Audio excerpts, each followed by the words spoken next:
herhangi bir elektronikçi veya internetten kolaylıkla bulunabilecek en ucuz seçenek. Öncelikle saatçi tornavidasıyla kenardaki boşlukları yokluyorum.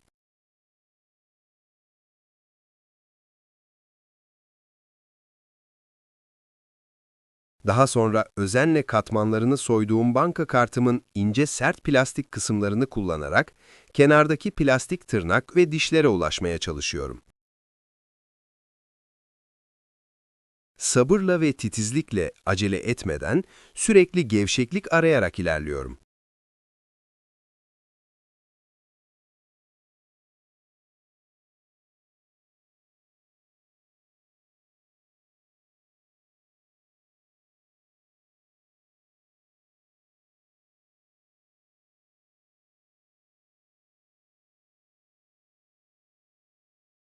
Ön uç kısım kalktı ilk önce ve orada sabitlendi.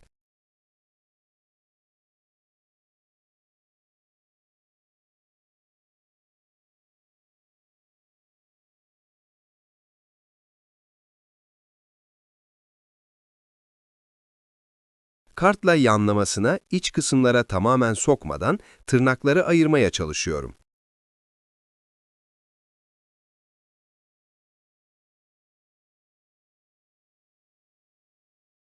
Dikine içeri sokup devre ve kabloları hasarlamamaya dikkat ediyorum.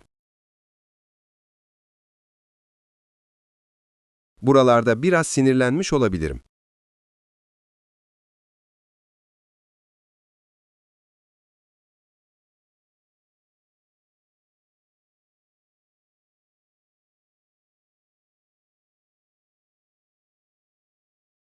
Kartı ve tornavidayı sıra sıra kullanarak sabırla ilerlemeye devam ediyorum.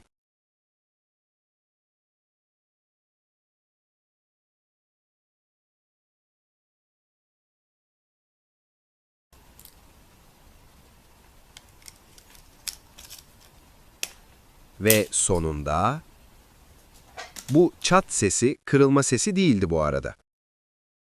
Diğer taraftaki tırnaklar hala yerinde olduğu için tam ayrılmadı. Ama artık sökümü ilkinden daha kolay.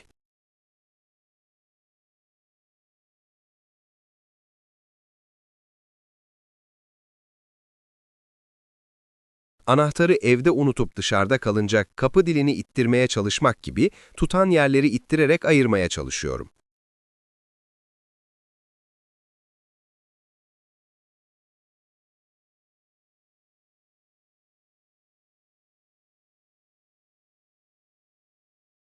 Ayrıldı ve ilk gözüme çarpan bataryası, beyaz düğmeli kısım. Aşağıdan yukarı açma kapama düğmesi, beyaz yuvarlak, altında bataryası, Type-C modülü ve siyah ucu mikrofon olmalı. Eni ve boyu yaklaşık 10 milimetre, 1 santim.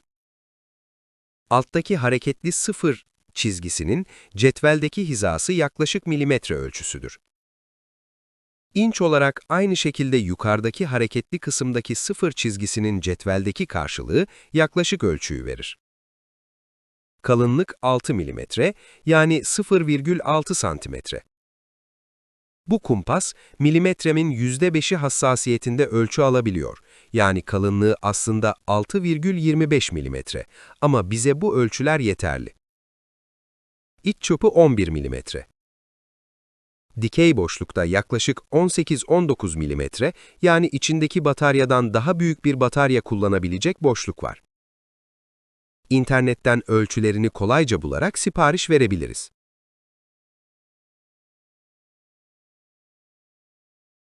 Şimdi de multimetre ile basit volt ölçümü. Bu kısım amper ölçümü için genelde araba ve motorda kaçak kontrolü için 10 kısmına getirilir. Burada yaptığım gibi 20M veya 200M kısımları asla kullanılmaz ve kırmızı fişi soldaki burada boş olan A kısmında olması gerekir. Aha böyle. Ben volt ölçeceğim, tekrar diğer tarafa alıyorum. Ortada ya da COM yazan kısma her zaman siyah prob. Kırmızı probsa karı gibi bir oraya bir oraya. Ne ölçeceksen ona göre değişir.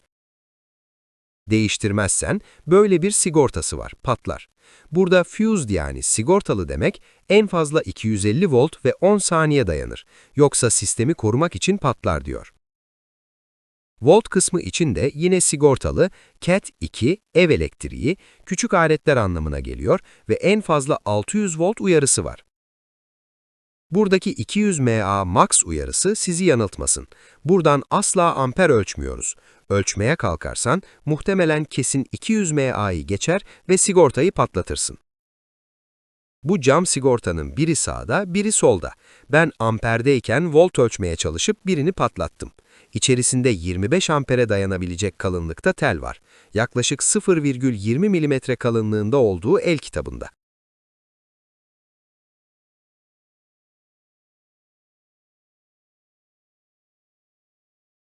Daha sonra bu kablonun bakır telini alıp camın üzerinden yanlara lehimleyip geri taktım. Sağlam olsun diye 2-3 tel bağlamayın. Tekinin kalınlığı yaklaşık 0,20 milimetre zaten. Sistem komple gümler yoksa.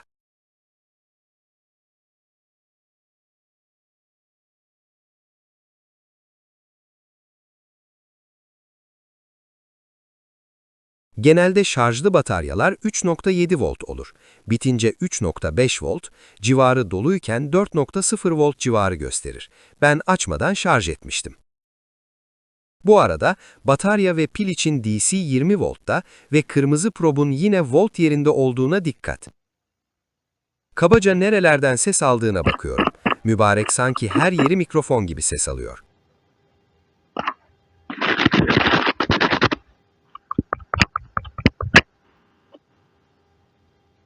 Sardırarak ilk önce süngerle ses yalıtımı yapabilir miyim, onun için uğraşıyorum.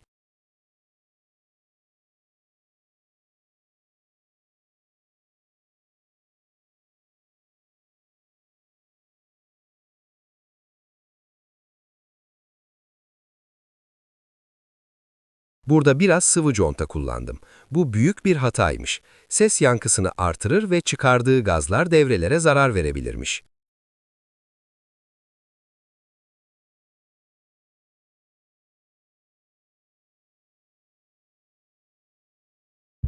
Soldaki süngerle işlem yaptığım, sağdaki orijinal.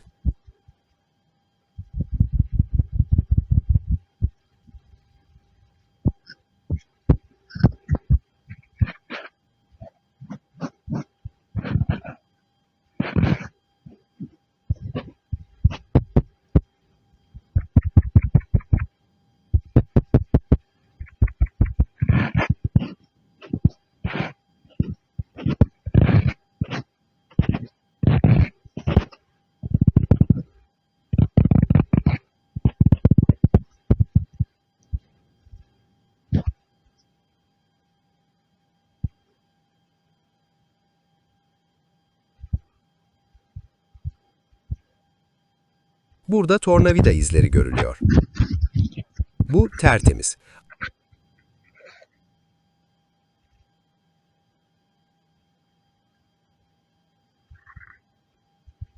Ama çok bir şey fark ettiğini düşünmüyorum açıkçası.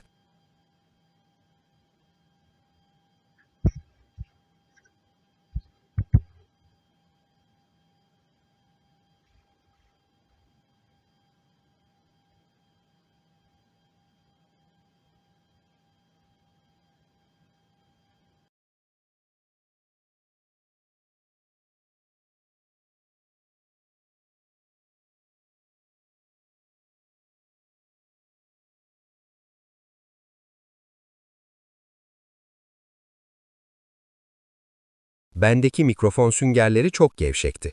Her cebime koyup çıkardığımda düştüğü için elimdeymişken sabitlemeye karar verdim. Daha sonra silikonla yalıtıma başlayacağım. Çok değil, makasın girebileceği kadar boşluk bıraktım. Sonra düğümledim.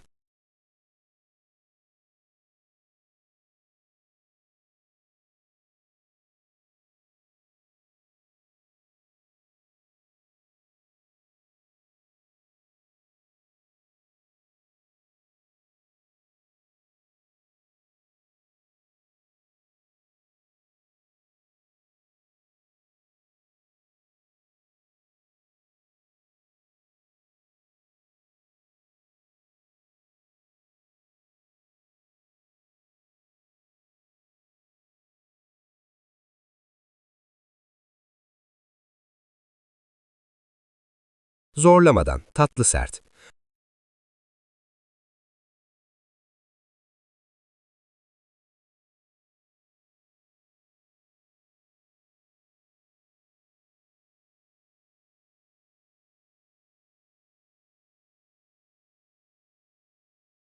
Fazlalık ip var mı? Keseyim diye bakıyorum.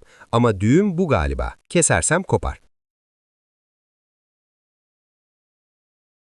Bence sağlam oldu. Kolay kolay düşmez en azından.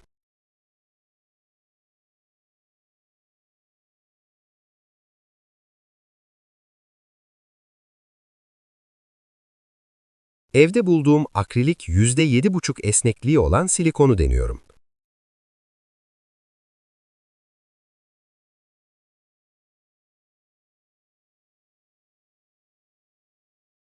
Tabancayı doldurdum.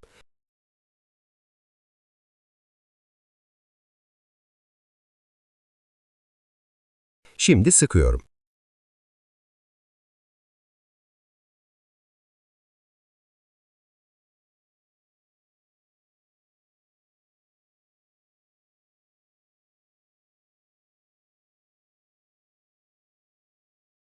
Yalıtıma başlıyoruz. Titizlikle bir sanatçı edasıyla çalışıyorum.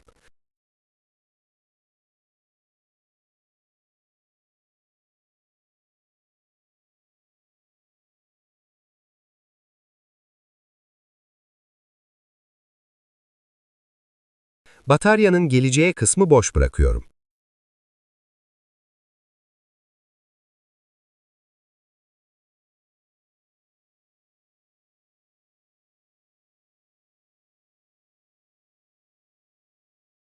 Burası da mikrofona giden kabloların geçtiği boğaz kısmı. Burayı da dolduruyorum.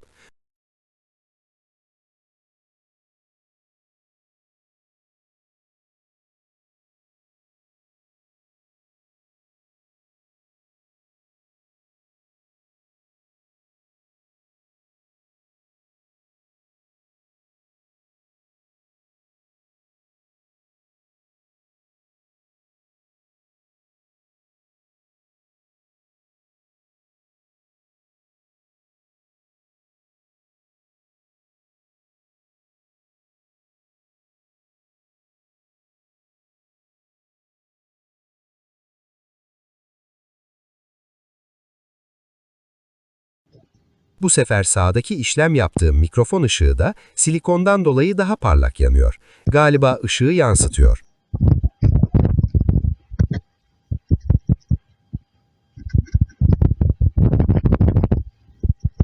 Yankı çoğaldı gibi sanki.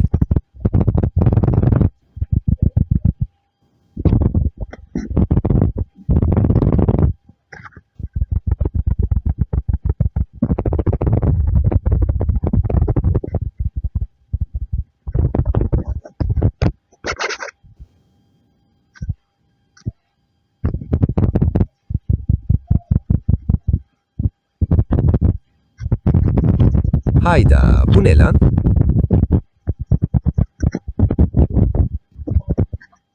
Yok abi, ne yaparsam yapayım olmuyor. Daha çok ses geliyor.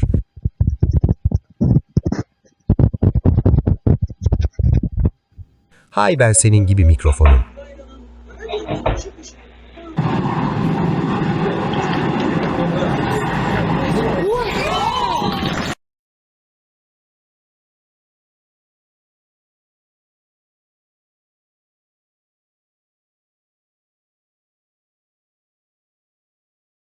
Üşenmeden tekrar temizliğe başlıyorum.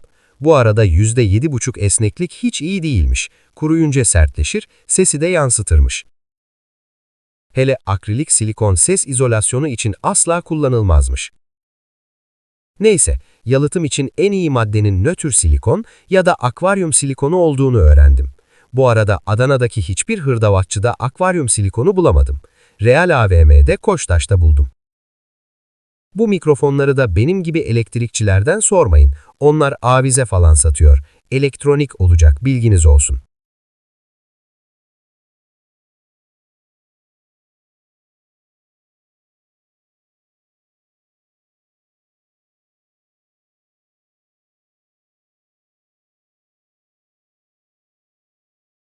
Yeter! Ben niye kesmemişim buraları ya? Siz sardırın artık, yapacak bir şey yok.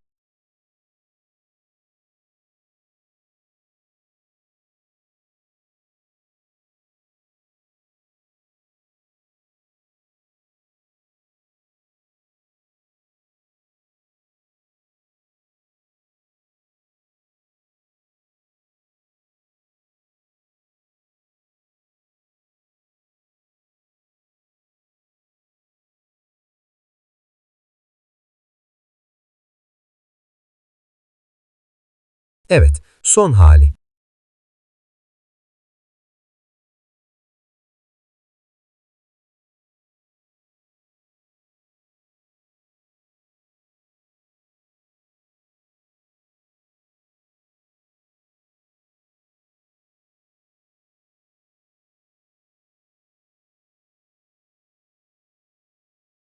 Akvaryum silikonu da burada. Göster artık şunu. Heh, bu işte.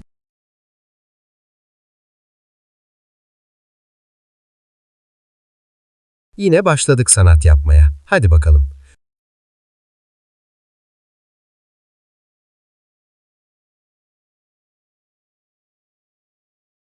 Kurumasın diye küçük deldim ve poşetle kapatıyorum ağzını.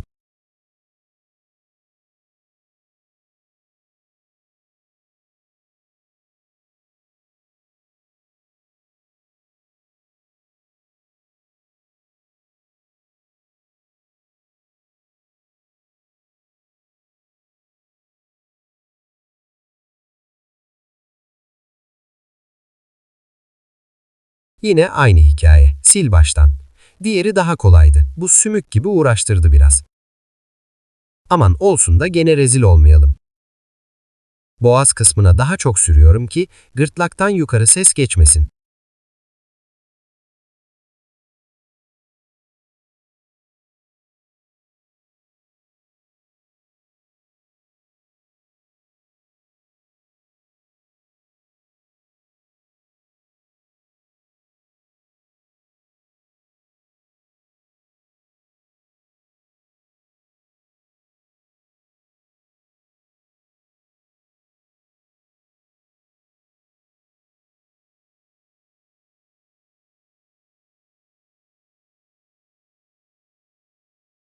Oh, sonunda.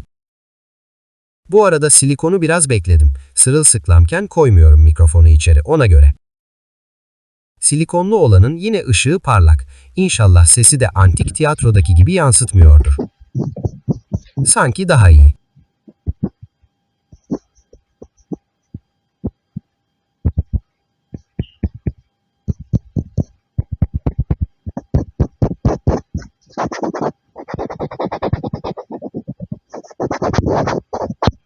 Evet, burada daha iyi gibi.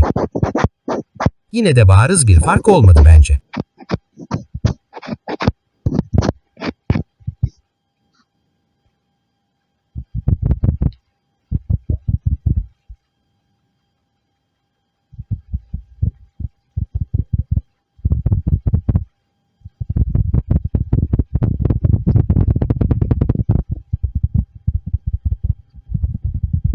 Al işte, burada da orijinali daha az rüzgar sesi alıyor gibi.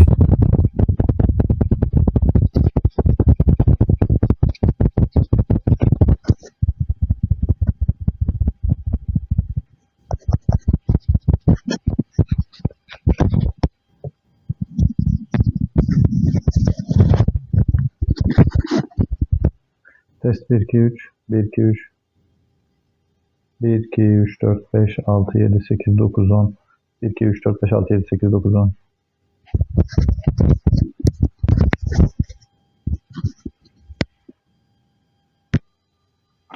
1 2 3 4 5 6 7 8 9 10 1 2 3 4 5 6 7 8 9 10 Test test test Yok, test 1 2 ağlayacağım. 3 4 5 Bence 6 yine 7 olmadı. 8 9 10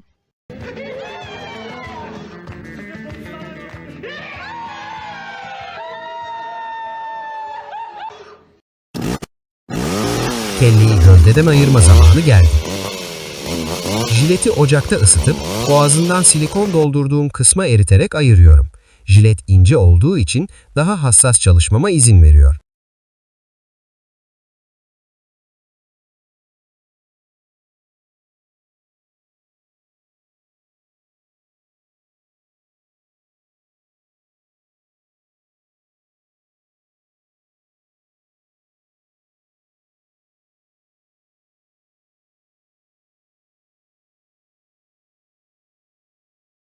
Eriyen plastikleri kolayca kenarlara itebiliyorum.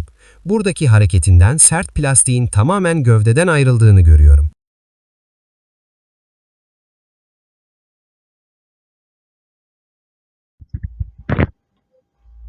Yine ışığı parlak. Hadi bakalım sesin nasıl?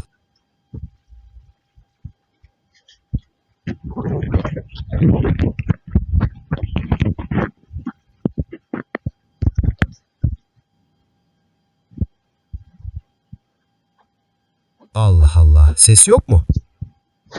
Oha! Vallahi oldu bu sefer.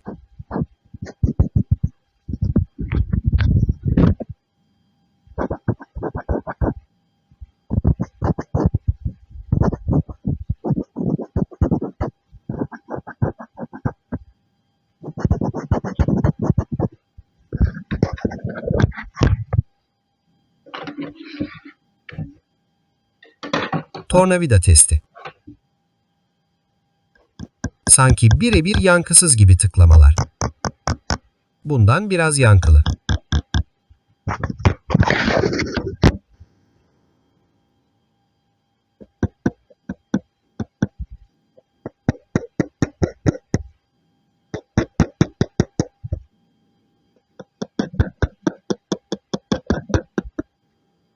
Test 1 2 3. Test 1 2 3. Test 1 2 3. Test 1 2 3. Sesten çok belli olmadı ama bariz bir fark var.